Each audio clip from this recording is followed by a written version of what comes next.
Hi friends, welcome to as home. Today நம்ம வீடியோவில் சம்பா கோதுமையில் plain biryani எப்படி செய்யலான்னு பார்க்கலாமாங்க. ரவா உப்மானாவே வேண்டான்னு சொல்லுவாங்க. அதுலேயும் சம்பா கோதுமை ரவா உப்மானா அந்த பக்கமே வரமாட்டாங்க. அந்த மாதிரி இருக்கிறவங்களுக்கு ரொம்ப சிம்பிளாகவும் ஈஸியாகவும் குயிக்காகவும் செய்யக்கூடிய ப்ளைன் சம்பா கோதுமை பிரியாணி எப்படி செய்யலான்னு பார்க்கலாம் வாங்க. சம்பா கோதுமையில் நம்ம நார்மல் ரைஸ் வெஜ் பிரியாணி எப்படி செய்வோமோ அதே மாதிரி சம்பா கோதுமை வெஜ் பிரியாணியும் நம்ம ரெடி பண்ணலாம். ஆனால் இன்றைக்கி நான் ரொம்ப சிம்பிளாக பண்ணுறதுக்காக ப்ளைன் பிரியாணி எடுத்திருக்கேன். அதுக்கு கொஞ்சம் தயிர் பச்சடி மட்டும் வச்சுக்கிட்டா டேஸ்ட் ரொம்பவே சூப்பராக இருக்கும். அந்த பிரியாணி எப்படி செய்யலான்னு பார்க்கலாம் வாங்க. இந்த மாதிரி பிரியாணிக்கு நீங்கள் கோகனட் ஆயில் மட்டும் யூஸ் பண்ணுங்கள். ரொம்பவே டேஸ்ட் சூப்பராக இருக்கும். நெய் எந்த அளவுக்கு டேஸ்ட் கொடுக்குமோ அதே அளவுக்கு கொடுக்கும். குக்கரில் 5 ஸ்பூன் அளவு ஆயில் விட்டு அதில் பிரிஞ்சி இலை, ஏலக்காய், பூ, பட்டை, லவங்கம் இது எல்லாமே போட்டு கொஞ்சம் நல்லா ஃப்ரை ஆக விடுங்க. கூடவே 1 ஸ்பூன் கடுகு, 1 ஸ்பூன் கடலைப்பருப்பு இதையும் நான் ஆட் பண்ணிட்டேன். இப்போ இது எல்லாமே நல்லா பொரிஞ்ச பிறகு நீல வாக்கில் கட் பண்ண பெரிய வெங்காயம், 2 பச்சை மிளகாய், கொஞ்சம் கருவேப்பிலை இதை நல்லா வதக்கி எடுத்துக்கோங்க. கூடவே 2 தக்காளி. இந்த ப்ளைன் சம்பா கோதுமை பிரியாணி 2 பேர் சாப்பிட்றதுக்கு கரெக்டான அளவுங்க. கூடவே ஒரு 1/2 விரல் சைஸ் இஞ்சி இதையும் நல்லா தட்டி எடுத்து உள்ளே மிக்ஸ் பண்ணிக்கிங்க. இதுவும் நல்லா டீப் ஃப்ரை ஆகட்டும். இப்போ கொஞ்சம் பிரியாணி மசால், கறி மசால், நம்ம வீட்டில் அரைச்சி வச்சுருக்கிற குழம்பு மிளகாய் தூள் இல்லைன்னா சாம்பார் பொடி இதை மட்டும் போட்டு நல்லா மிக்ஸ் பண்ணி விடுங்க. கூடவே நான் இன்றைக்கி நல்லா வாஷ் பண்ணி எடுத்து வச்சுருக்கிற காலிஃப்ளவர் மட்டும் உள்ளே ஆட் பண்ணிக்கிறேன்.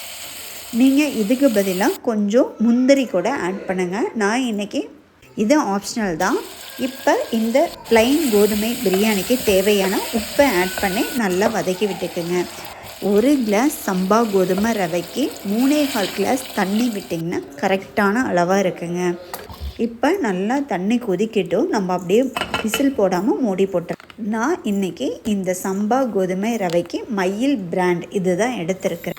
நான் ஆல்ரெடி இந்த கிளாஸில் 3/4 கிளாஸ் தண்ணி விட்டு தான் கொதிக்க விட்டுருக்கிறேன். அதே கிளாஸில் நீங்கள் 1 கிளாஸ் ரவை எடுத்திங்கன்னா கரெக்டாக இருக்கும். இப்போ உப்பு செக் பண்ணிவிட்டு நீங்கள் உப்பு கொஞ்சம் ஆட் பண்ணிக்கிங்க பத்தலைன்னா. கூடவே ரவையை கொஞ்சம் கொஞ்சமாக ஆட் பண்ணி இந்த மாதிரி மிக்ஸ் பண்ணி விடுங்க. நான் இந்த ஸ்டேஜில் கொஞ்சம் முருங்கைக்கீரை, அதாவது நெய்யில் வறுத்து ஃப்ரை பண்ண முருங்கைக்கீரையை உள்ளே கொஞ்சம் ஆட் பண்ணுறேன். இது ஆப்ஷனல் தான். உங்களுக்கு ஹெல்த் வைஸ் நல்ல ஒரு மார்னிங் பிரேக்ஃபாஸ்ட் ரெசிபி வேணும் அப்படிங்கிறதுக்காக நான் வெஜிடபிள்ஸ் எதுவுமே ஆட் பண்ணாமல் ப்ளைன் பிரியாணியாக ரெடி பண்ணுறதுனால நான் இந்த நெய்யில் ஃப்ரை பண்ண முருங்கைக்கீரையை உள்ளே ஆட் பண்ணி 1 விசில் விட்டு குக்கர் மூடி போடுறேங்க. இந்த பிரியாணி விசில் வரதுக்குள்ளே நம்ம இதுக்கு தேவையான ஆனியன் தயிர் பச்சடி ரெடி பண்ணி எடுத்துக்கலாம். 1 கப் தயிரில் 1 பெரிய வெங்காயம், கொஞ்சம் கருவேப்பிலை, உப்பு ஆட் பண்ணி மிக்ஸ் பண்ணி வச்சிடலாங்க.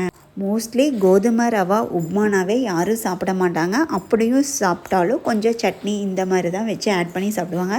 ஆனால் இந்த மாதிரி சம்பா கோதுமை பிரியாணிக்கு இந்த மாதிரி தயிர் பச்சடி ஒரு டைம் வச்சு சாப்பிட்டு பாருங்கள். ரொம்பவே சூப்பராக இருக்குங்க.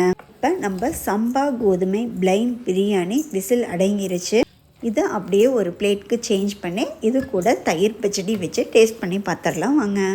ரொம்ப சிம்பிளாக வீட்டில் குயிக்காகவும் பேச்சுலர்ஸ் ரொம்ப குயிக்காகவும் சிம்பிளாகவும் செய்யக்கூடிய ரொம்ப ஹெல்த்தியான ஒரு பிரேக்ஃபாஸ்ட் ரெசிபி இந்த சம்பா கோதுமை ப்ளைன் பிரியாணி. மிஸ் பண்ணாமல் கண்டிப்பாக ஒரு டைம் ட்ரை பண்ணி பார்த்துட்டு எனக்கு கமெண்ட் பண்ணுங்கள். இந்த ரெசிபி உங்களுக்கு பிடிச்சிருந்தால் வீடியோவை லைக் பண்ணிவிட்டு சப்ஸ்கிரைப் பண்ணிடுங்க. தேங்க்யூ. தேங்க்ஸ் ஃபார் வாட்சிங்.